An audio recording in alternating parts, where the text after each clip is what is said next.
bersama saya, Sinta Flaviana Putri, Prodi Tadris Bahasa Indonesia dengan NIM 2220733. Nah, bagaimana kabar kalian hari ini? Apakah semuanya sehat? Alhamdulillah jika semuanya sehat walafiat. Nah, kali ini kita akan belajar memahami diksi, majas, pengimajian, kata konkret, dan kata konotatif dalam puisi. Sebelum kita belajar mengenai diksi, pengimajian, majas, kata konkret, dan kata konotatif, saya akan menyampaikan capaian pembelajaran dan tujuan pembelajaran. Nah, capaian pembelajaran pada materi ini, peserta didik mampu mengevaluasi informasi berupa gagasan, pikiran, pandangan, arahan atau pesan dari berbagai tipe teks visual dan audiovisual untuk menemukan makna yang tersurat dan tersirat. Peserta didik mampu menginterpretasi informasi untuk mengungkapkan gagasan dan perasaan simpati, peduli, empati, dan pendapat pro atau kontra dari teks visual atau audiovisual secara kreatif. Peserta didik mampu menggunakan sumber lain untuk menilai akurat dan kualitas data serta membandingkan isi teks. Nah, untuk tujuan pembelajaran pada hari ini, yaitu peserta didik mampu mengidentifikasi diksi, majas, pengimajian, kata konkret, dan kata konotatif dalam puisi. Kalian sudah tahu nggak apa itu diksi? Diksi adalah pemilihan kata-kata yang digunakan oleh penyair dalam puisinya. Nah, selanjutnya, majas atau gaya bahasa. Majas atau gaya bahasa ialah penggunaan bahasa yang bersifat seolah-olah menghidupkan dan menimbulkan makna konotasi dengan bahasa figuratif. Kalian tahu nggak, majas dibagi menjadi berapa? Nah, majas itu dibagi menjadi 4 jenis. Yang pertama yaitu majas perbandingan. Iya, teman-teman. Nah, majas perbandingan yaitu majas yang berisi kata kiasan yang menyatakan perbandingan untuk menciptakan kesan dan pengaruh kepada pendengar atau pembacanya. Majas perbandingan ini terbagi menjadi 5 majas. Yang pertama yaitu majas personifikasi, yang kedua majas metafora, yang ketiga majas asosiasi, yang keempat majas simbolik, dan yang terakhir yaitu majas alegori.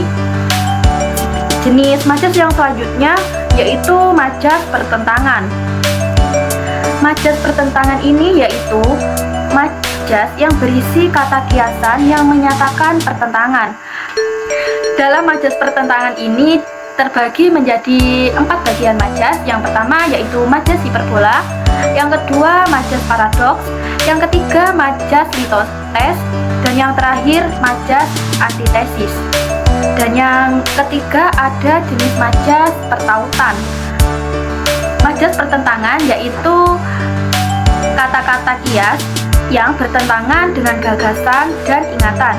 Dalam majas pertautan terbagi menjadi 4 bagian. Yang pertama yaitu majas metonimia, dan yang kedua majas sinekdok, yang ketiga majas alusio, dan yang terakhir yaitu majas eufemisme.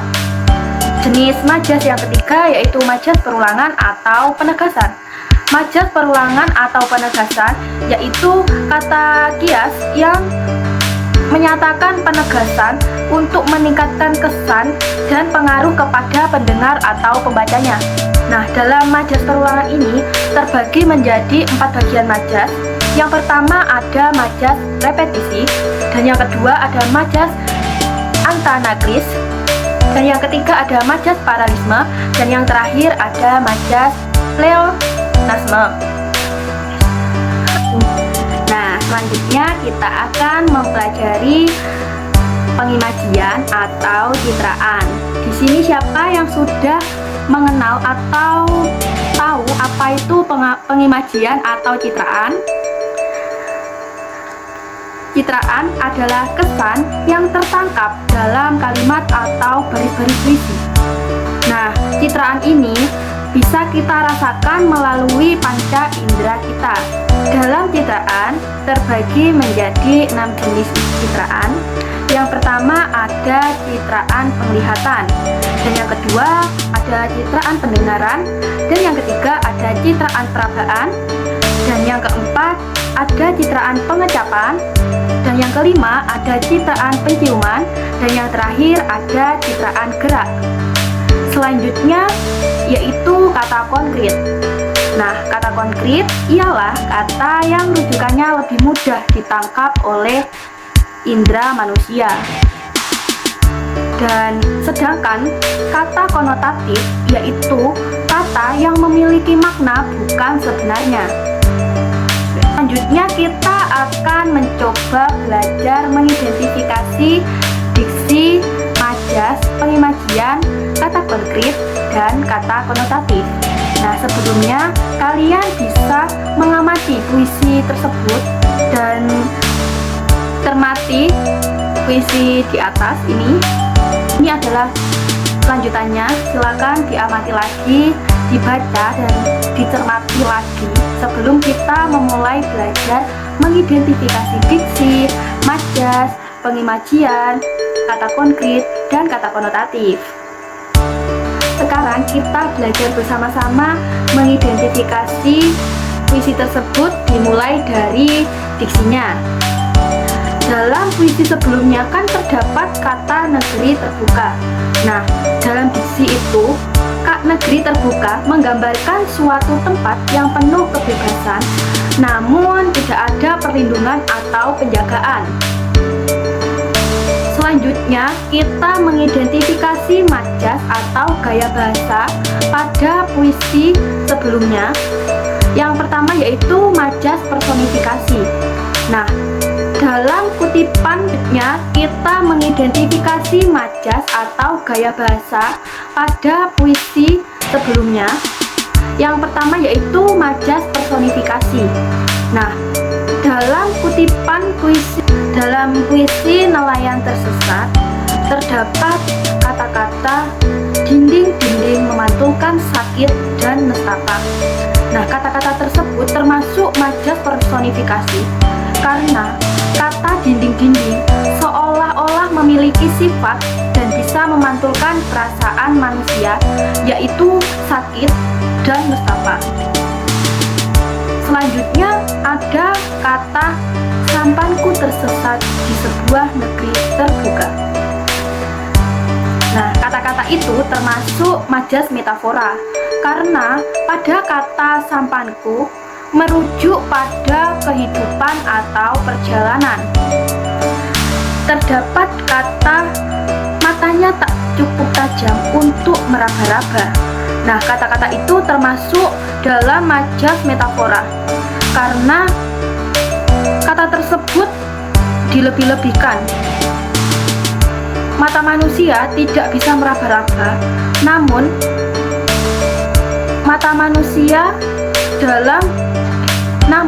matanya dalam kata-kata tersebut dimaksudkan untuk menunjukkan bahwa orang tersebut kesulitan untuk memahami atau melihat sesuatu dengan jelas. Selanjutnya kita mengidentifikasi pengimajian atau citraan. Nah, citraan yang pertama yaitu ada citraan pendengaran pada kata jerit seorang nelayan kecil dan papa.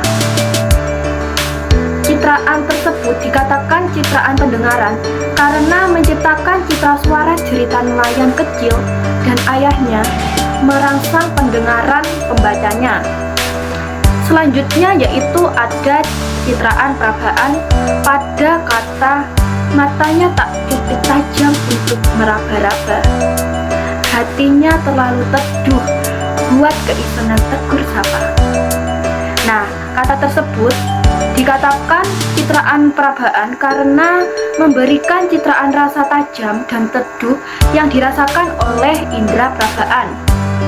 Dan yang ketiga yaitu ada citraan gerak pada kata bukalah mulutmu dan tangan-tangan tergapai menyalamu, ikan-ikan merubung dan ternganga.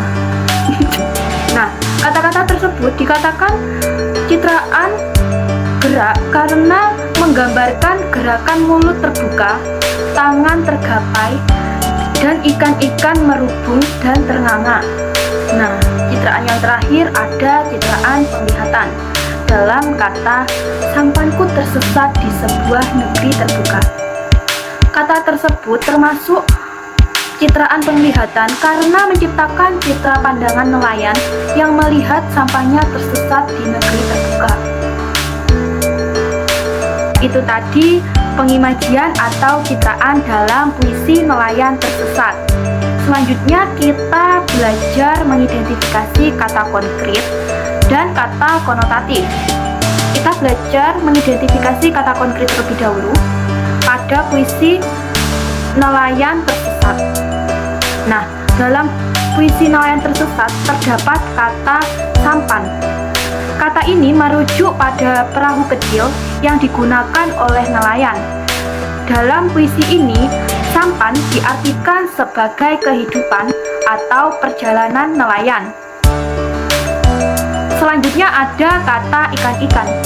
Kata ini digunakan untuk merujuk pada ikan, menciptakan citra kerumunan ikan yang merubung dan ternganga.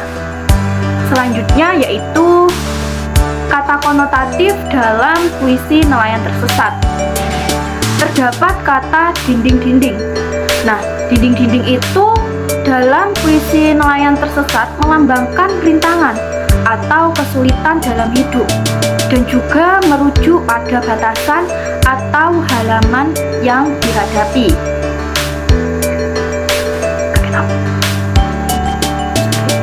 Oke. Nah, kata konotatif selanjutnya ada kata rasa lapar.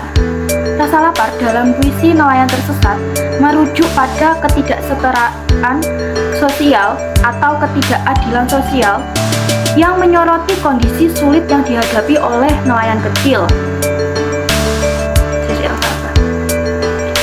Nah, kita sudah mempelajari apa itu diksi, majas, pengimajian, kata konkret, dan kata konotatif. Dan kita juga sudah belajar mengidentifikasi kata diksi.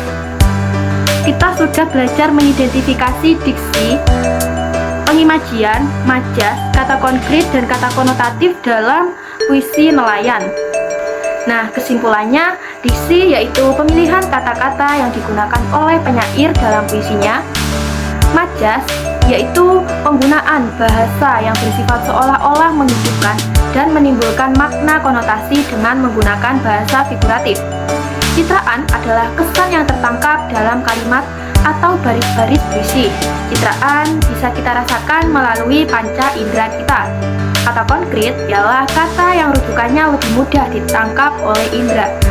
Dan yang terakhir yaitu kata konotatif ialah kata yang memiliki makna bukan sebenarnya. Sekian materi dari saya, semoga bermanfaat. Jika ada salah kata, pengucapan, mohon maaf yang sebesar-besarnya.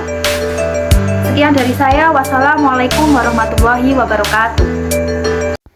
Tidak ada kata terlambat untuk belajar.